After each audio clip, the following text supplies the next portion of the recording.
À toi, effectivement, Raphaël. Et bien, aujourd'hui, cet échange et regard, c'est en direct dans les rues du centre de Valence. On vient tout juste de partir du théâtre de la ville et puis on va y revenir puisque le 13-14 sera ici en direct. Donc cet échange et regard, c'est aujourd'hui consacré à la 6e édition de Jazz sur le Grill qui va commencer dès ce soir, le 13 février, au théâtre de la ville de Valence. Et nous avons sur ce vélo deux invités. Pierre Tabardel, qui est le responsable de l'action culturelle de la ville de Valence et accessoirement aussi directeur du théâtre de la ville. Et puis Pascal Berne, conseiller artistique à Jazz Action Valence, que l'on reçoit régulièrement donc dans nos studios. Mais aujourd'hui, il est sur le vélo et il se caille comme nous aussi. Donc voilà, alors ma première question, c'est que 2020 eh bien, marque les 6 ans, la 6e édition donc, de Jazz sur le Grill. Et j'aimerais savoir à partir de quel constat le premier Jazz sur le Grill, la première édition est née. C'était en janvier 2015 avec 3 acteurs culturels, le théâtre de la ville de Valence, Jazz Action Valence et la SMAC 07. Oui, le théâtre de la ville de Valence, c'est la ville de Valence, c'est un service municipal. Et l'envie, c'était de travailler ensemble, de faire un marqueur jazz, montrer qu'il y avait de l'activité jazz, qu'il y avait de la vie de jazz ici, dans la Drôme, mais aussi en Ardèche, et de faire circuler ces publics. Et il y a très peu d'événements, finalement, qui travaillent sur ces deux dimensions, Drôme et Ardèche. Et donc, très vite, avec les camarades de la SMAC 07, et Jazz Action Valence, on a eu envie de s'acoquiner, de se solidariser pour mieux faire voir notre action autour du jazz.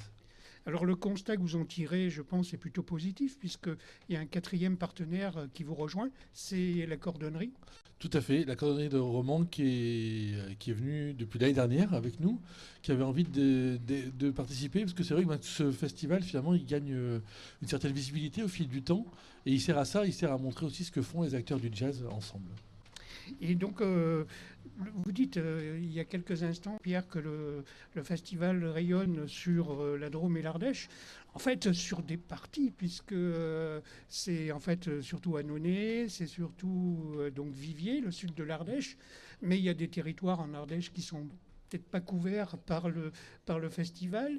En Drôme, c'est pareil, c'est l'agglo essentiellement Valence Roman. Est-ce que vous avez des volontés expansionnistes pour l'avenir, aller toucher d'autres territoires avec ce festival? Alors c'est d'abord un festival qui est parti avec des lieux qui font circuler leur public. Donc il y a le Jazz Action Valence qui a son auditorium, qui a une programmation à l'année. Il y a le Théâtre de la Ville qui a également sa programmation. Et en Ardèche, il y a 2 lieux parce que la SMAC 07 travaille avec Cava Jazz et à Annonay. Donc c'est vraiment des lieux d'abord. Ensuite, il y a la volonté de s'ouvrir, bien sûr, mais s'ouvrir, ça demande beaucoup de coordination, il faut garder une logique. Donc pour le moment, on pense que le festival est encore à défendre et à construire avec des fondations. Donc ça va être très, très progressif tout ça. Oui, mais on commence dans l'avenir. Oui, mais il y a déjà eu des excursions, on va dire. On a travaillé à Montoison avec à l'ICAM. On a fait un spectacle il y a quelques temps. À Valence, on sort de nos lieux puisqu'on va au Cause Toujours, notamment. Oui. On fait les brunchs. Nous sommes allés au Baron de Bayonne. On va aller au Saloon, Jean-Louis Saloon cette année. Donc il y a des petites excursions comme ça. Mais c'est vrai que ça reste encore quand même axé sur nos lieux et la mobilisation de nos propres équipes. C'est pas un festival qui est porté par une équipe à part entière de festival. C'est chaque lieu qui porte ses concerts en connivence, en concertation. Alors vous parlez d'équipes qui s'entourent sur le festival. Il y a beaucoup de personnes qui travaillent sur ce festival pour mettre en place tous ces événements. Oui, d'autant plus que c'est une sacrée difficulté de mes difficultés. En tout cas, il faut résoudre ces équations où c'est une artiste, là notamment, avec toutes ces formes musicales qui va tourner sur plein de lieux différents. Donc chaque équipe doit à la fois accueillir ses spectacles, se coordonner pour que tout ça ait une logique qui en termes d'hôtel, de restauration, de circulation des artistes, que tout ça se met.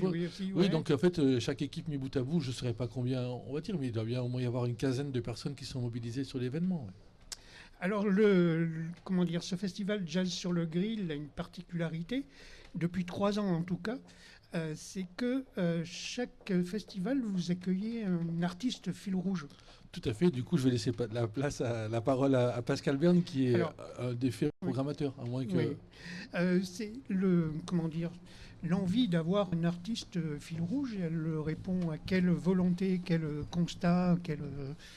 Bah alors peut-être concrètement, il y a quand même une idée de territoire dans ce festival. Et d'avoir un artiste commun à tous ces territoires, c'est aussi faire du maillage, c'est aussi mettre en réseau. Ça donne du sens sur ce qu'est l'ADN de ce festival. Voilà. Et puis c'est aussi très intéressant d'avoir quelqu'un qui a une carte blanche et qui vient proposer plusieurs de ses projets, donc qui est forcément plus identifié et qui est sûrement plus motivé aussi pour travailler avec le terrain, quoi. Alors rappelons, il y a eu Thomas de Porquerie, Oui. c'était en 2018. Oui, L'an dernier, c'était David Links. oui. Et on peut citer aussi le projet que vous allez enregistrer avec David Links. Alors voilà, ça peut aboutir. c'est tout l'intérêt aussi d'avoir des artistes comme ça qui vont rester un certain temps dans un lieu. C'est comme une petite résidence en fait. Et à Jazz Action Valence, on essaye toujours de lier la profession, les artistes avec l'école, avec l'enseignement. Et à chaque fois, on les a intégrés dans des projets avec des élèves. Cette année, Sarah travaille avec les gens qui sont en formation professionnelle. Et elle a monté un programme avec eux qui va être joué la semaine prochaine dans sa venue à Jazz Action Valence. Et l'année passée, on avait déjà fait ça avec Thomas de Porquerie qui avait intégré le Jap Contrebande. Oui. Et l'année David Links aussi. on a fait un projet un peu plus, peut-être un peu plus fouillé autour de la musique de David Bowie et on a invité David Links pour la chanter. Et il se trouve que voilà, ça a matché. On l'a rejoué cet été au Festival de Cray et on vient de l'enregistrer. Donc voilà, ça a du sens, il y a un fil artistique qui se construit et qui fait des petits. Donc moi je trouve ça super, quoi.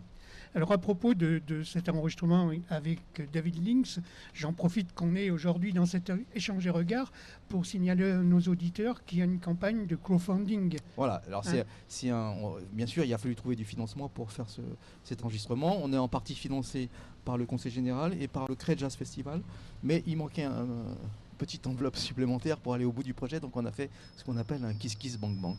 Donc vous tapez Kiss Kiss Bank Bank, Jap Contrebande et vous allez tomber dessus. On est à 65%, donc on est plus très loin. À tous nos auditeurs, n'hésitez pas. L'artiste fil rouge de cette 6e édition, c'est Sarah Murcia. Alors comment s'est imposé à vous le choix de Sarah Murcia? En fait, il faut trouver des artistes qui ont un panel de propositions large et qui correspondent aux identités de chaque lieu. Les SMAC sont un peu plus, enfin par la cave à jazz, mais à Annonay, ils sont un peu plus musique actuelle. À Jazz Action Valence, en général, on fait du jazz, mais pas que non plus, quoi. Enfin, chaque entité a des demandes un petit peu différentes. Donc plus l'artiste est en capacité de proposer des choses adaptées, et mieux c'est, quoi.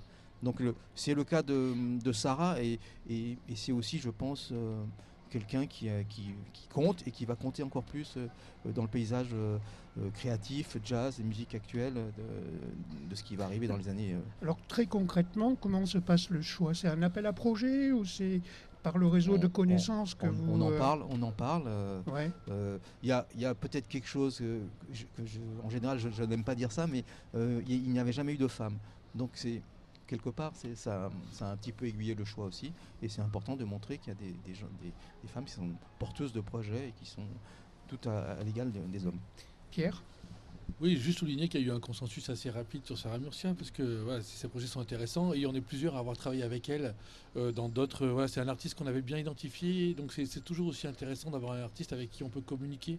Et là, c'est ce qui s'est passé. Sarah est venue en amont et on a travaillé avec elle sur comment on pouvait déployer sa présence et travailler sur Jazz sur le Grill. Donc voilà, ça se fait en concertation et en fonction un petit peu des affinités qu'on a et de ce qu'on a envie de dire aux gens. Alors Pierre et puis Pascal, à défaut d'avoir donc Sarah Murcia sur notre vélo, c'était la première intention. Bon, je sais qu'elle va arriver dans l'après-midi, donc ça la faisait partir trop tôt de Paris avec sa grand-mère. Bien, j'ai réalisé un entretien dont je vais vous proposer la première partie. Je vais tout simplement demander un peu je vais essayer de dresser son portrait. On écoute cet entretien téléphonique.